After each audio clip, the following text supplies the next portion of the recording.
may mga nabasa akong based on our research at news reports sa mga sinasubmit dito sa amin na from 2018 to 2024, 1.9 billion pesos ang pumasok sa accounts mo. Papakita ko ngayon. And this is based on sa mga news reports nakita namin. Kung makikita natin, noong mga unang panahon, wala namang pumapasok sa accounts mo. Pero pumasok sa account mo between 2018 to 2024, 1.9 billion pesos, of which 666 million in cash at 1.2 billion in check. Sinabi mo, kumukuha ka ng income sa QJJ Farms. Nakita namin walang income in QJJ Farms. Tinatanong ko sa iyo kung magkano kinukuha mo doon. Ayaw mo sabihin kung magkano kinukuha mo ngayon. Pero sa aming pag-analisa, hindi kaya magbigay ng QJJ Farms ng 1.9 billion pesos sa iyo in the span of 6-7 years. Ngayon, ang tanong ko sa iyo, saan galing itong perang ito?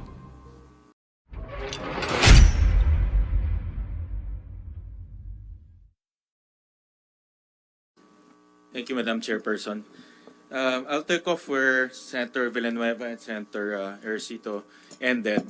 At dedirekta ko po yung aking katanungan kay Ms. Go Huaping. And iba dito ay natanong ko na nung nandito siya last May 22, but itatanong ko na lang ulit dahil medyo matagal-tagal na yun.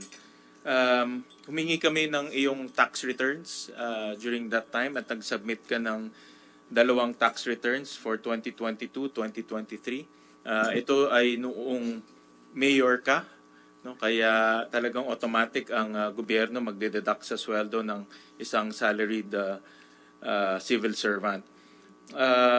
Gusto kong matanong, bago ka naging mayor, saan ka kumukuha ng income?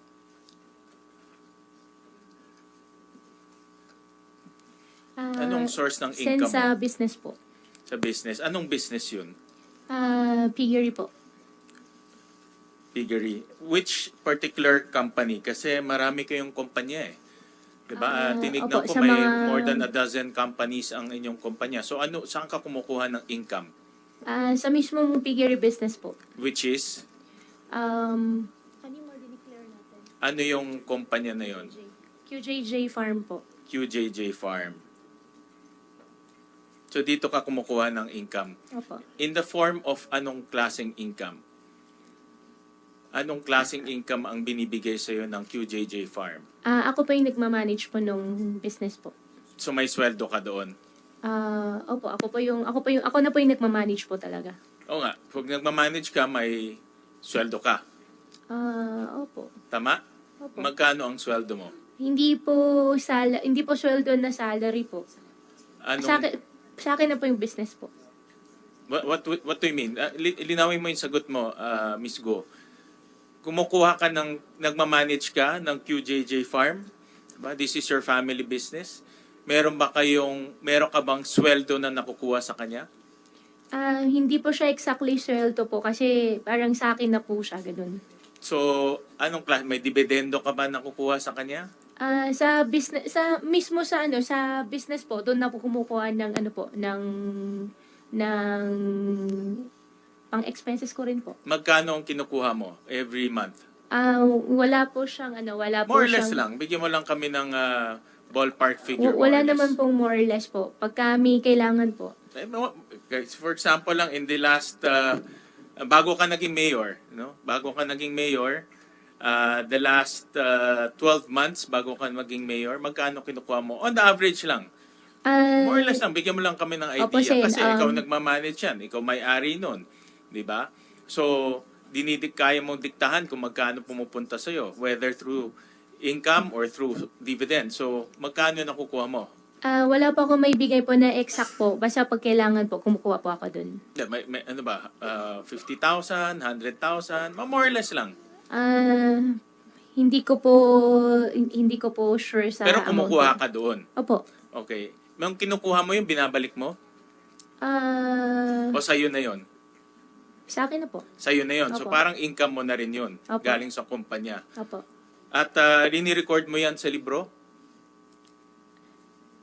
O kinukuha mo lang sa kahera? Kinukuha ko lang po. Kinukuha mo lang, hindi mo Opo. rini-record sa libro? Kinukuha ko lang po. Kinukuha mo lang. Okay. Dahil yung kanina pinakita nga ni Senator Joel yung SALN mo at lumalabas. Papakita ko lang muna yung financial statements ng QJJ Farm. Kasi yung QJJ Farm, nakita namin na hindi naman siya ganong kalaki ang kanyang kita. No? Pakita lang namin.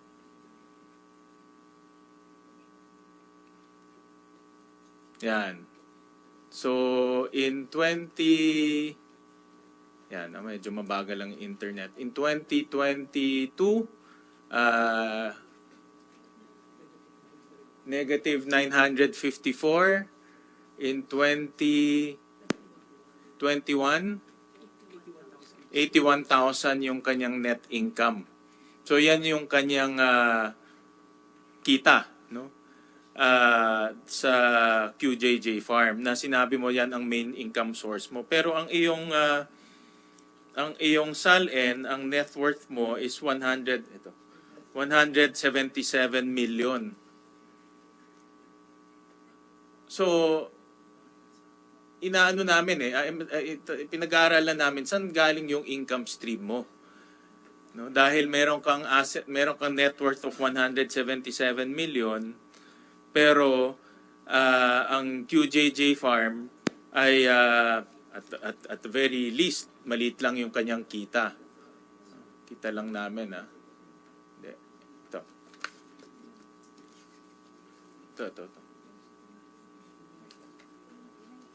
Hindi, ito. Yan. So, 177 million yung net worth mo. At tinignan rin namin yung mga tax returns mo na tuklasan based on our research. 2 beses ka lang nag-file ng tax return mo in 2011 at 2016. Yan. So, nagbayad ka lang sa gobyerno ng 14,000 in 2011. In 2016, 24,000. And yet, yung net worth mo is 177 million. So, saan ba nanggagaling yung iyong income stream? Diba? Kasi kahit na sinabi mong kumukuha ka sa QJJ Farm, pero yung QJJ Farm naman at very least, at the very most nga 91,000 lang yung kita. Saan ka kumukuha ng iyong pangbili ng mga assets mo? Senwin, in due respect po, I think I have pending case po sa BIR. I invoke my right against self-incrimination Yung pending case po. mo is because of that transfer. Allegedly, nagbenta ka ng shares mo from Baofulan to Mr. Jack And Uy. AMLAC po. No. And I have pending case din po sa AMLAC. No, but this has nothing to do with AMLAC. This has nothing to do with your tax evasion case. So, wala namang connection siya sa tax evasion case mo kasi yung tax evasion case mo is yung pagbenta mo ng shares mo kay Jack Uy.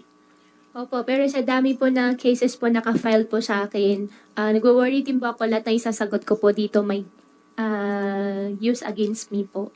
Sorry po, Sen.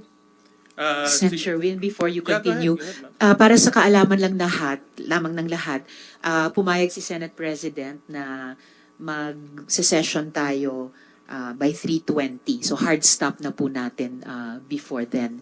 So that sina Sen Bongo and Sen Robin ay makapag-tanong pa. Salamat po. Please proceed, Sen. Sige, Sherwin. thank you, Madam Chairman. Tatalon ako sa isang question but related, no?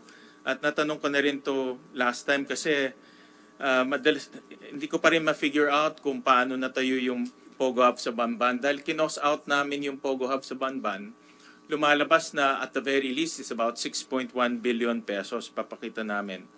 No? At based sa mga dokumento at doon sa hearing ring natin, Miss Guo, kayo nag-apply ng lono, kayo nag-apply ng mga building permit, and I understand from your testimony last time na ang Baofu is the landowner and the lessor. Tama po ba? Do you confirm this again? Before po ako nag-divest po, sa akin po yung lupa. After po ako nag-divest po, hindi ko na po alam sa kanila. Correct, correct. Pero nasabi mo in your first hearing na ang Baofu land ay siya yung lessor dito sa mga POGO na mag-ooperate. Tama? At based rin dun sa mga dokumento, nakita namin from building permit to fire safety permit to occupancy permit, ikaw ang nag-apply, no? Lahat nito. Nag-apply po ako, Senwin, nang dahil sa akin pa po yung lupa at that time. After po ako nag-divest po, hindi na po ako nakialam. Veska is nung naging mayor ka na eh. Correct? I think hindi po. Hindi pa po ako mayor po noon. Kailan ka nag-divest? Hindi ko po alam po yung exact date po doon sa documents po, pero... Pero sabihin na natin, from 2019 all the way, let's say, to 2022, ikaw pa rin ang nakapangalan doon as president. Diba? As president. Ikaw pa rin ang nakapangalan sa Baofu as president. Tama? Opo, Sen. After po ako nag-divest, hindi ko na po alam sa kanila. Correct. But from 2019 to 2022, ikaw ang president ng Baofu. Correct? Hindi po ako sure kung hanggang 2021 or 2022 po. In the records. But ikaw ang nag-apply ng lahat. Correct?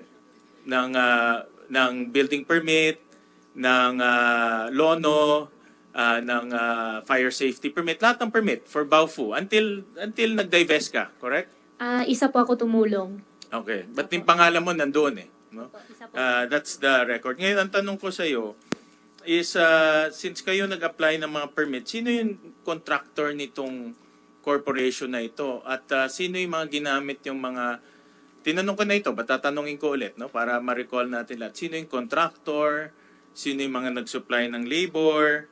And all that. Sino nag-supply ng labor? Sino nag-supply ng heavy equipment? Sino yung mga yon? Sen, honestly, wala po akong idea, pero pwede ko pong kunin yung details at i-provide po sa inyo. Ang alam ko po, ang contractor po is Chinese po yung contractor. Hindi po ako kausap, kaya hindi ko po alam, pero makukuha ko rin naman po yung details po kung kailangan nyo po. Pwede ko po i-coordinate po. Sige, supply mo na lang dito sa committee yung mga detalye ng sino yung contract. Kaya ito, yung pinapakita ko sa slide, no? 6.1 billion yung cost nitong lupa na ito. Maraming buildings ang itinayo dyan. At hindi naman yan pwedeng parang kabuti na lang nalalabas. Opo. Diba? May nag-construct niyan. Opo. At kayo, bilang 50% owner ng Baofu, kayo nag-apply ng permit, obviously, kayo may kinalaman sa nag-construct nito. Sen, katulad po nung na-mention ko po kanina, wala po akong kinalaman, pero pwede ko pong kunin yung details, ipaprovide ko po sa inyo. Sige, mamaya ipag-usapan natin ulit yan. Opo.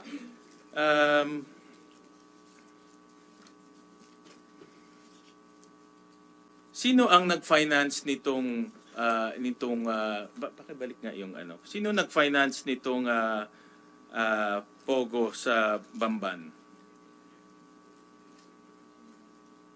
Sino nag-finance, sino nagpasok nitong billion peso para matayo yung Bamban na Pogo Hub? Sen, after ko po nag-divest, hindi ko na po alam. Pero before po ako nag-divest po, yung isang Chinese po ang nag-approach po sa akin. So, Sino yung Chinese na yon? Isa rin po siya incorporator po ng Baofu po. Anong pangalan niya? Yung Huang po. Give us yung complete name. Ipaprovide ko po. Huang ano? Ipaprovide ko po. Yan ba sa incorporation papers? Si Wang Opo, Zhiyang? isa po siya doon sa incorporation papers po. Si Wang Zhiyang? I think so, opo. I think so o hindi? Yun lang naman. Opo, siya po yung kausap. Siya po yung incorporator, opo. At siya rin ang nag-finance nito. Hindi ko po alam kung sino pa po nag-finance, basta siya lang po yung alam po namin. Pero siya ang kausap mo dito para ipatayo itong Pogo Hub sa Bamban. Initially, hindi naman po Pogo Hub ang usapan. Ang initial po, housing po. Kaya yung lupa ko po ang gagamitin. After po nag-iisip po sila ng ibang types of business na po, umalis na po ako. Paano ka, well, sige, babalik ako dyan ha. But sinabi mo kasi kanina na si Wang Jiryang ang nag-finance nito. Sen, hindi ko po sinabi siya po nag-finance. Ang sinabi ko po, siya po yung kausap po namin. Sino nga nag-finance? But yun ang gulay, kailangan namin malaman kung sino ang mga taong nasa likod nito eh. 'Di ba? Hindi ka nagbibigay ng sagot sa amin eh. No? Hindi naman parang may pera babagsak lang sa langit at magtatayo ng Pogo Hub sa Bamban. Meron nagbigay ng pera nito. Sino yung nagbigay ng pera? Sen, very cooperating po talaga ako. At na-mention ko rin po sa inyo kanina, kukunin ko po yung details po doon sa mga contractor. Then Yung contractor iba. Yung contractor yung binayaran mo. Yung wala pa akong binayaran na contractor po, Sen. yung contractor iba yun. Mamaya papakita ko yan ha. Opo. Yung binagsakan ng pera, yung pinanggalingan ng pera, saan galing yun? Hindi ko po alam, Sen. Hindi mo talaga alam. Hindi ko po talaga alam. Okay, sige. May papakita kami. Ito.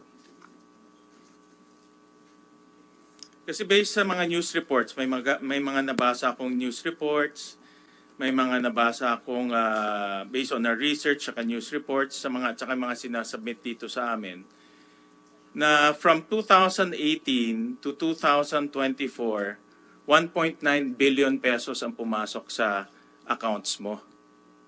Papakita ko ngayon. And this is based on sa mga news reports na kita namin. Kung makikita natin, noong mga unang panahon, wala namang pumapasok sa accounts mo.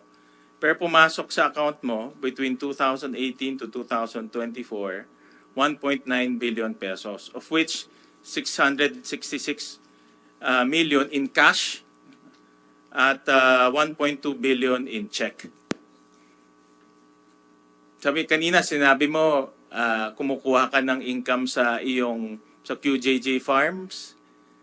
Nakita namin walang income in QJJ Farms. Tinatanong ko sa iyo kung magkano kinukuha mo doon. Ayaw mo sabihin kung magkano kinukuha mo ngayon. Pero sa aming pag-analisa, hindi kaya magbigay ng QJJ Farms ng 1.9 billion pesos sa iyo in the span of 6-7 years. Ngayon, ang tanong ko sa iyo, saan galing itong perang ito? Since may mga kaso na po final po sa akin, I invoke my right against self-incrimination. Anong kaso yung po. mga final sa iyo? Ang final po sa akin, AMLOC, final po sa akin sa BIR, I think 7 cases. Pero wala naman to connection more. sa mga kaso mo eh. Magpa-file, alam ko hindi po ako nagkakamali, may file din po sila ng tax evasion po. But the tax evasion nga is pag-transfer mo ng shares to Jack Uy.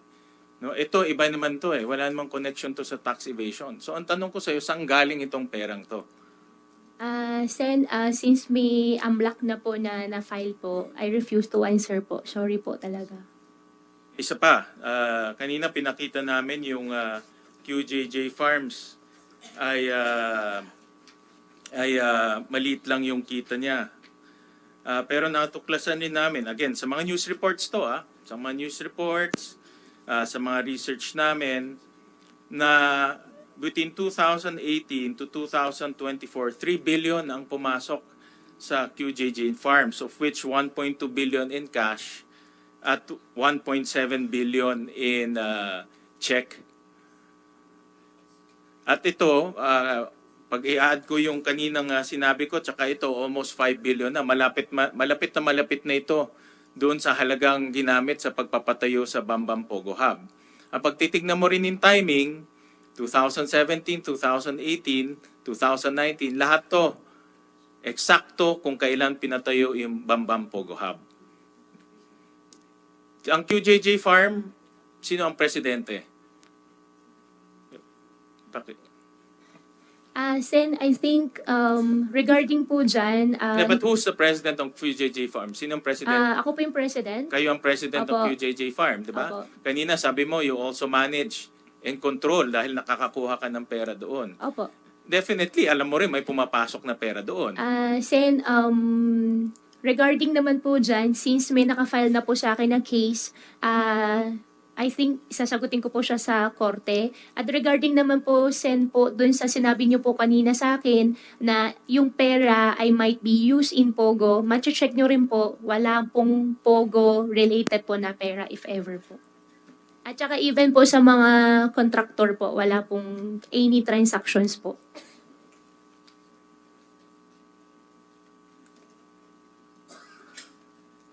Itong pera na ito, never to pumunta sa mga contractor, sa mga Pogo, never yan pumunta? Sen, wala po akong business na Pogo. Kaya wala rin po ako Hindi ba ito pinagawa po na pumunta, Pogo. itong perang to, hindi ito pumunta sa pagpapatayo ng Pogo sa Bamban? Wala po Kasi akong yung timing, Pogo. perfect timing, yung pagpasok, balikan natin kanina. Opo, Sen. Check Yung nyo naman pagpasok po. ng pera, eksakto 2018, 2019. Sa farm, ganun rin, 2018, 2019. Yan ang eksaktong pinatayo yung Pogo Hub sa Bamban. Kung hindi po ako nagkakamali, nag-umpisa po yung Pogo Hub po sa Bamban po year 2019 kasi Yes, pandemic year. Correct. Yeah, Pero wala po akong Pogo business po at wala rin po akong pinatayo. Okay. Check nyo naman din po niyan, Sen. Okay. Opo. Sorry Ah, po talaga. Sabi mo kanina na hindi ka konektado doon sa mga contractors or sino nagpatayo ng Pogo Hub sa Bamban. Pero tinignan din namin yung accounts ng Baofu Land, no? Of which ikaw ang presidente, tama? Ng Baofu Land? Hindi po. Wala po akong pinirmahan na any bank Hindi. documents po Oo ng nga, but Baofu. ikaw ang presidente ng Baofu Land, tama? Before po ako nag-divest po. Correct. Nung lupa pa lang po siya. Oo. Hindi, dinivest mo siya is 2000, before election, 2022. Based sa mga records, 2022. So, from 2019, nung nag-incorporate in Baofu, until 2022, ikaw pa rin yung presidente and you own 50%. Ngayon, nakita namin sa mga accounts na ang Baofu may binayaran na isang Howley Builders Construction, of which nakita namin yung ID at ibinigay sa amin rin ito ng mga nag-grade sa Bamban. At meron rin kaming nakita Max Gear Construction Supply, no, na binayaran nitong Baofu Land. Chinek ko sa internet, itong Max Gear is a equipment supplier. Wala po akong idea.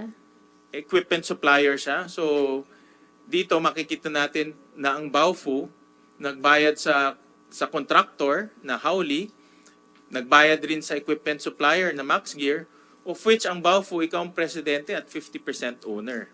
Pero, ang pera nanggaling sa QJJ Farm. Kung makikita nyo, QJJ Farm credit the account of Baofu. So, ang ibig sabihin nito, ang perang pumasok sa QJJ Farm, yung kaninang pinakita namin 3 billion, pumunta dito sa Baofu at binayaran ni mga contractor. Ito yung matagal na namin ni Sen. Risa hinahanap because honestly, na dead end kami dito. But based on our research, ngayon, natitrace na namin saan nanggaling ang pera, sino yung mga contractor, at definitely yung pera bumagsak sa kumpanya nyo, QJJ Farm, at bumagsak sa personal account mo as Alice Guo. Sen, hindi ko po siya masasagot kasi wala po akong matandaan. Ido-double check ko po pero wala po akong maalala na may ganun transaction po. Paano hindi mo maalala? You're the president in 2020. Nag-divest ka lang dyan before you became a mayor noong 2022. Opo, Sen, pero dun sa account po ni Baofu, never po ako naging signatory. At never po ako sumali po sa pag-open po ng account ng Baofu. Imposible naman yun kung ikaw ang presidente, hindi mo alam kung saan pumupunta yung pera. Pero definitely, alam natin na galing sa QJJ Farm yung pera. Ang pagkakatandaan ko po, wala po ako naalala na may pera po na galing sa QJJ. Ito-double check ko rin po, Sen. Yan naman yung standard na sagot mo, no? Wala kang maalala, i-check ko sa records ko. So, but itong records na ito, official to. Itong records na ito, hindi naman magsisinungaling dahil ibinigay ito sa committee at tinagpi lang namin to para makita namin yung totoong larawan. Dahil yan importante sa amin, malaman namin kung saan nanggagaling yung pera.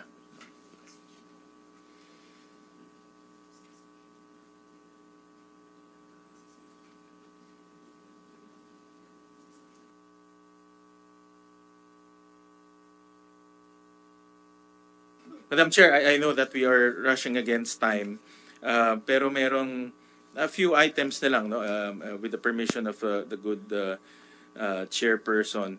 And kanina madalas ko marinig sa iyo na sabi mo wala kang connection sa Pogo at wala kang connection sa mga sa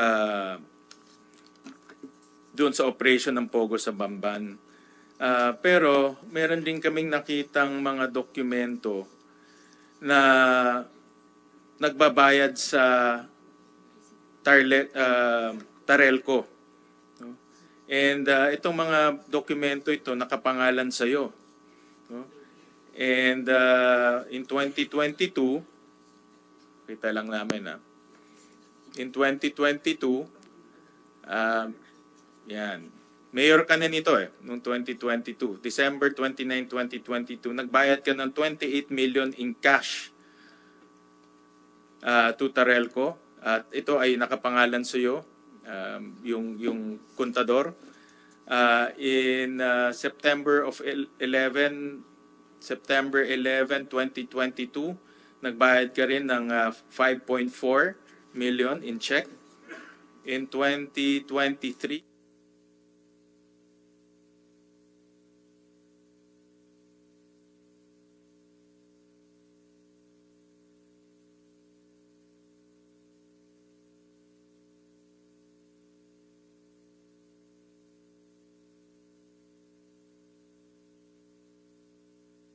bago lang to.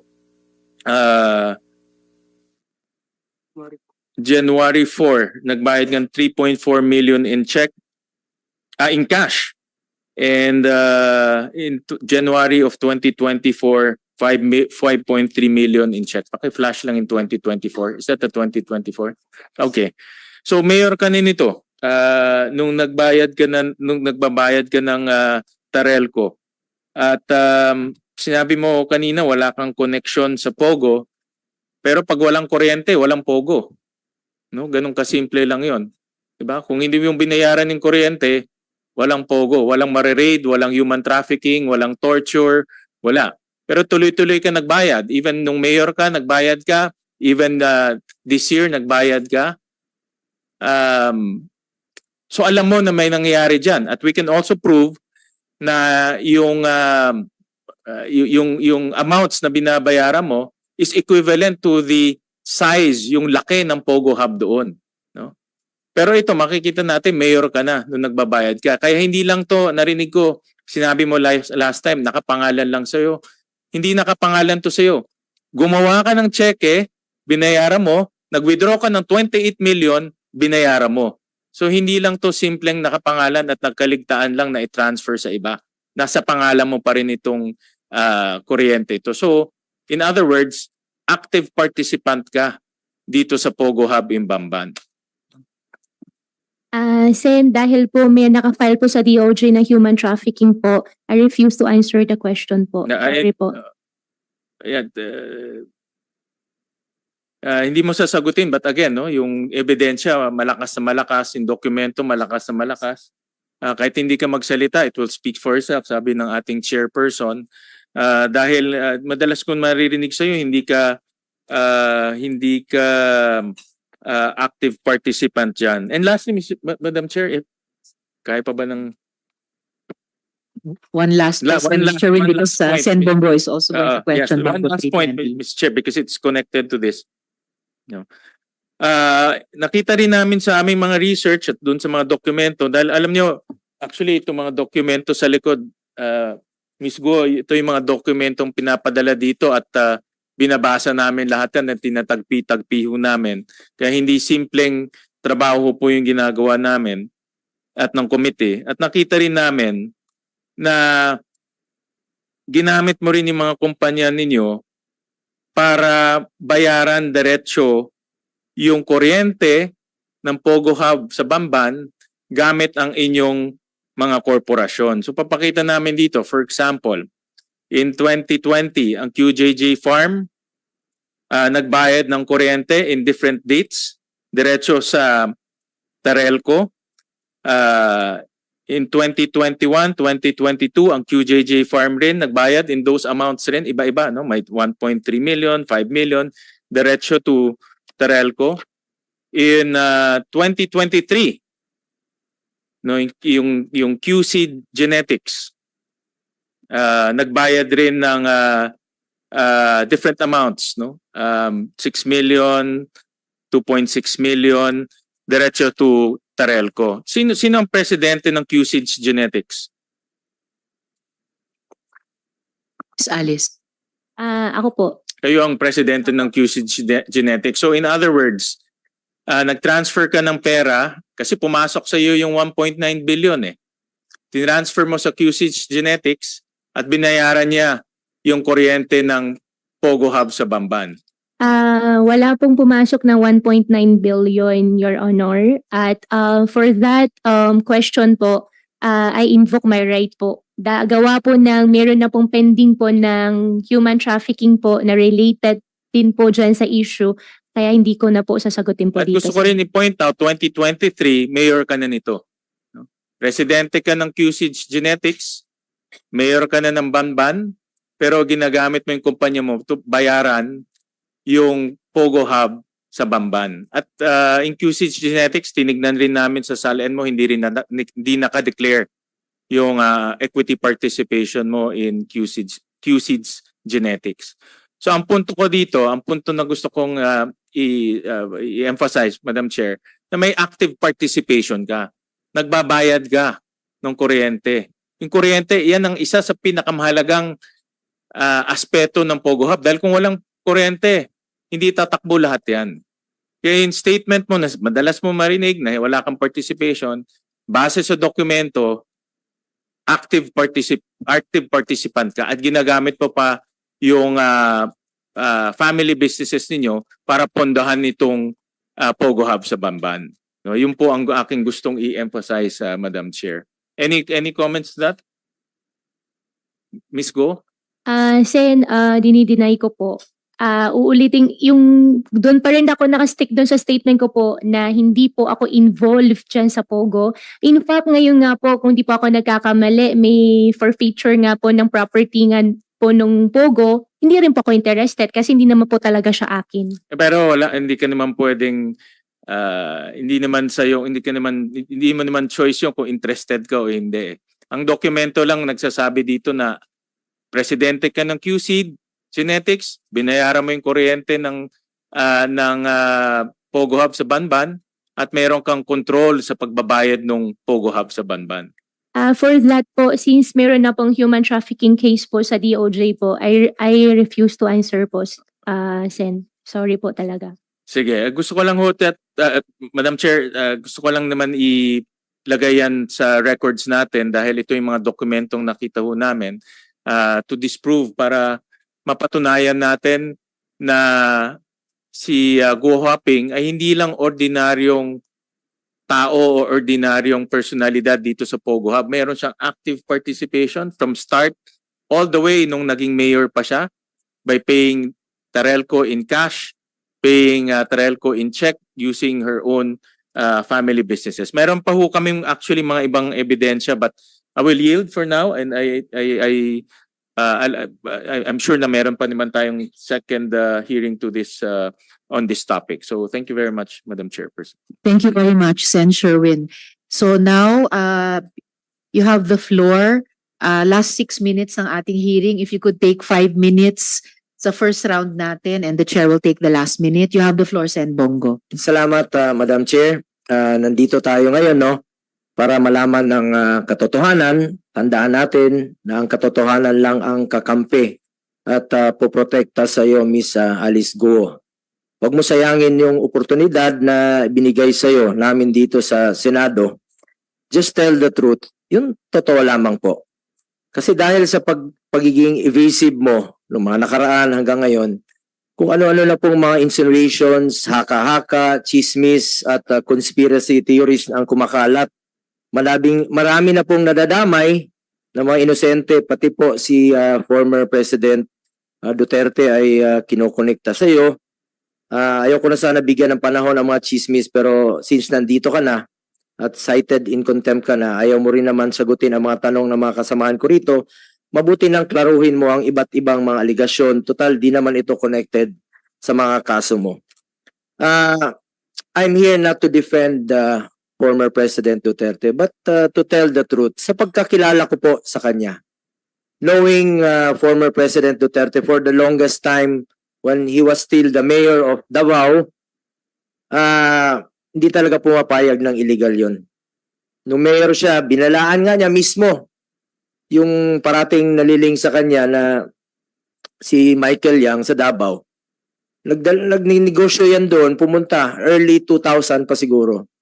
Nagdala yan ng bayong, nagninegosyo ng mga cellphone, meron siya maliit na paninda. Sinabihan niya yan, pag nagnegosyo ka ng illegal dito, ibabaon kita ng buhay dito. So, ibig sabihin, ayaw niya po ng illegal ni dating Pangulong Duterte. Lalo na nung naging presidente po siya, ayaw niya ng illegal sa kanyang pamumuno.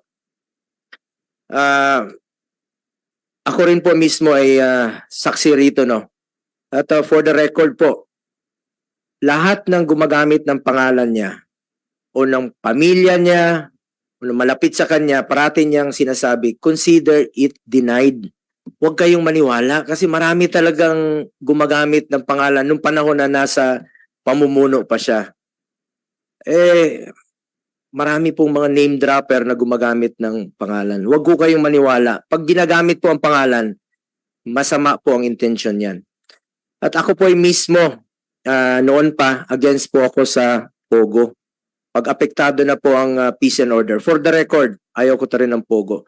Lalo-lalo na po pag nag-aasik na po sila ng lagim, dyan po mismo sa mga condominium, dito, sa may malapit lang sa atin, kita mo nagkakalat sa mga kondo, naghahasik ng lagim. Pag compromise na po ang peace and order, ako mismo, ayaw ko po. I'm against Pogo. Matagal ko na pong sinasabi yan. At lastly, to Miss Alice, kung may intention ka bang magsabi ng totoo dito, please lang po, sabihin mo na yan lahat. Yung totoo lamang po. Kung rerespetuhin ka pa dito, huwag kang maging evasive. Sabihin mo lang yung totoo. Huwag kang tumakas, huwag kang magsinungaling. Just tell the truth. Yung totoo lamang po. Salamat, Madam Chair. Salamat kaayo, Senbong. So before we suspend this hearing, one quick question, quick initial answer sana mula sa PAOK kay Yusek Cruz. You just raided a Pogo in Cebu. Tama po ba na you established links also to the Pogos in Bamban and Porac na parehong linked kay Alice Go? Yusek? Yes, ma'am. Thank you so much. We will ask you more questions, details about that sa susunod na pagdinig. Dear colleagues, mukhang malalim pa ang hahalugkatin natin para maabot ang katotohanan. At Guo Huaping, alias Alice Guo, kahit anong subok mo, hindi mo mapapaikot ang Senado. I'm sure even if you're talking to your attorney, you can overhear me. Di ako naniniwala na walang Pilipinong tumulong para makalabas kayo sa Pilipinas. Di ako naniniwala na walang opisyales ng gobyerno na tumulong sa inyo. I remind the resource persons and the body na ang right against self-incrimination ay hindi isang mahiwagang anting-anting para makaiwas sa napakasimpleng mga tanong ng Senado. Huwaping, wag mo na kaming tuluyang insultuhin. Kanina lang po ay may inulat na sinibak na ang presidente. Pero BI lang ba ang involved? At sino-sino exactly sa BI? Paano ang liability ng Coast Guard kung umalis nga siya sa isang yate? Paano ang involvement ng local governments? Sabi ni Sen. Robin ng ating National Police, kung local governments, inamin na po ng staff ni Mayor Kalugay na siya ang naghahanap ng notary para sa dokumento that turned out to be Alice Guo's affidavit. Pero for now, Guo Huaping is cited in contempt. She will be held in the PNP Custodial Center and the court will be informed that her presence will be required by the Senate for the continuation of our committee hearings. The OSAA, under the good General Angkan, will coordinate with the PNP for her turnover if she posts bail, turnover to the Senate, or once there's a final determination on the issue of jurisdiction of the court which issued the judicial warrant. Hanggang di ka magsabi ng buong totoo, Guo Huaping, your contempt citation stands. At kung ikaw ay totoong natatakot para sa buhay mo, sa tingin ko, ang pagsasabi ng katotohanan, yon ang mas makakaprotekta pa sa'yo.